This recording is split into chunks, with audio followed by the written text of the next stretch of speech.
Bonjour à tous. Voyons ensemble l'introduction des lettres en mathématiques. Alors, comme il est écrit dans la définition, une expression littérale est une expression contenant une ou plusieurs lettres, des nombres et des signes d'opération. Elle peut servir à écrire une formule ou encore à traduire un énoncé. Voyons tout de suite dans le premier exemple ce que ça peut donner. L'aire grand A d'un rectangle de longueur grand L et de largeur petit l peut s'écrire. Alors on essaye de se souvenir, pour calculer l'aire d'un rectangle, il faut effectuer le produit de la longueur par la largeur. Ce qui nous donne donc ici grand A pour l'aire égale grand L fois petit l. La longueur fois la largeur. Donc cette formule, où on utilise des lettres, elle est beaucoup plus courte que s'il fallait écrire toute la phrase, qui nous dit que pour calculer l'aire d'un rectangle, il faut effectuer le produit de la longueur par la largeur, où il faut calculer la longueur fois la largeur. Du coup, qu'est-ce que ça donne quand on veut calculer l'aire d'un rectangle de longueur 50 et de largeur 30?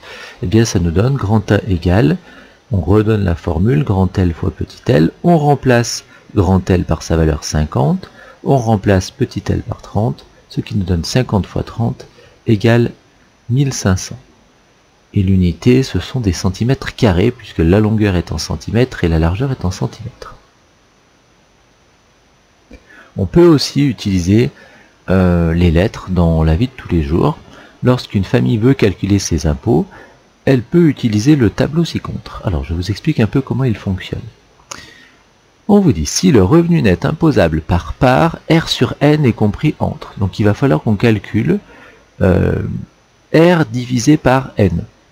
Donc R, c'est le revenu, c'est ce qui est indiqué ici. Donc le revenu de la famille, c'est 36 000 €. Donc on va calculer R sur N. Donc R sur N, ça fait 36 000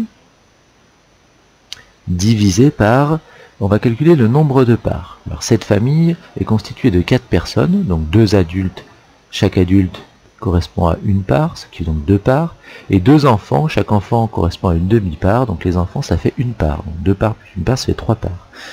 Donc au total la famille correspond à 3 parts, 36 000 divisé par 3, ça fait 12 000. Alors maintenant qu'on sait que R divisé par N est égal à 12 000, on regarde dans le tableau, 12 000, eh bien c'est entre 10 064 et 27 794. Donc, on me demande de multiplier le revenu net imposable par le taux correspondant. Donc je dois faire R fois 0,14. Donc R fois 0,14. Le revenu c'est 36 000 € fois 0,14. 36 000 fois 0,14, ça fait 5040. Et ensuite, je dois déduire du résultat 1408,96 fois le nombre de parts. Je vais calculer 1408,96 fois le nombre de parts, ils sont 3. Ça fait 3 parts, ils sont 4, mais ça fait 3 parts, puisque les enfants ne comptent que pour une demi-part. Donc ça fait 4226,88.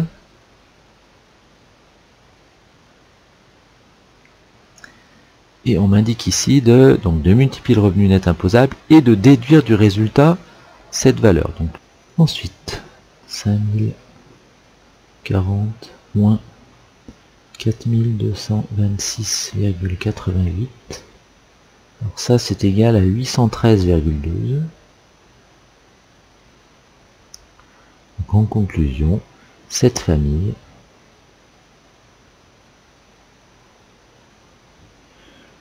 doit payer 813 € d'impôts. Et au niveau des impôts, on arrondit toujours à l'euro. On ne laisse pas les centimes. Remarque. Alors quand on utilise les lettres, il y a quelques petites règles de simplification et d'écriture au niveau des lettres.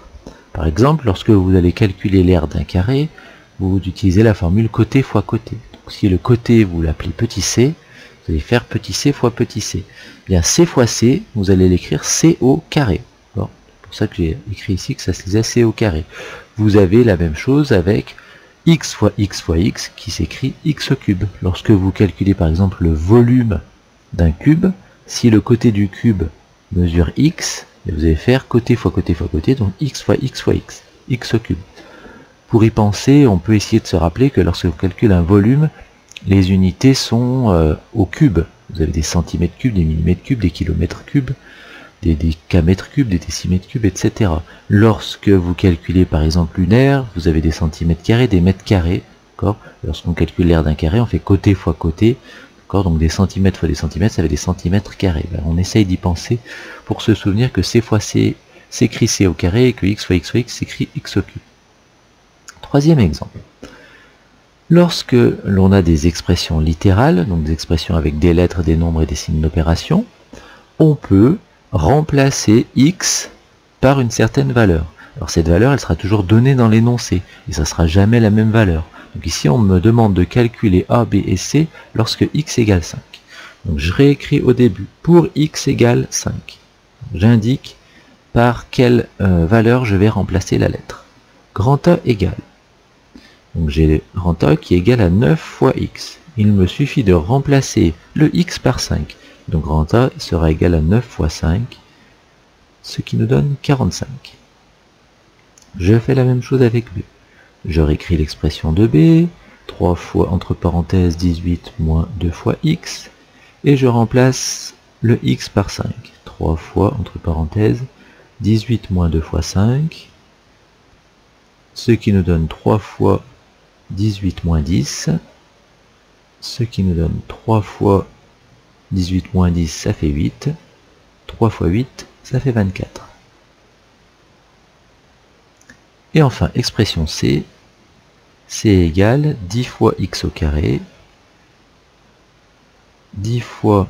Alors j'ai deux possibilités, soit j'écris directement 10 fois 5 au carré, ou bien je peux aussi écrire C égale 10 fois 5 fois 5. Je vous rappelle que x au carré c'est x fois x. Donc ça me donne ici C égale 10 fois 5 au carré, 5 au carré ça fait 25, 10 fois 25, ça fait 250. Ou bien, alors j'ai que des multiplications, donc je peux les faire dans n'importe quel ordre. Je peux faire le 5 fois 5, ou je peux faire 10 fois 5, ça donne 50. 50 fois 5 égale 250, c'est la même valeur qu'ici, c'est normal, c'est le même calcul.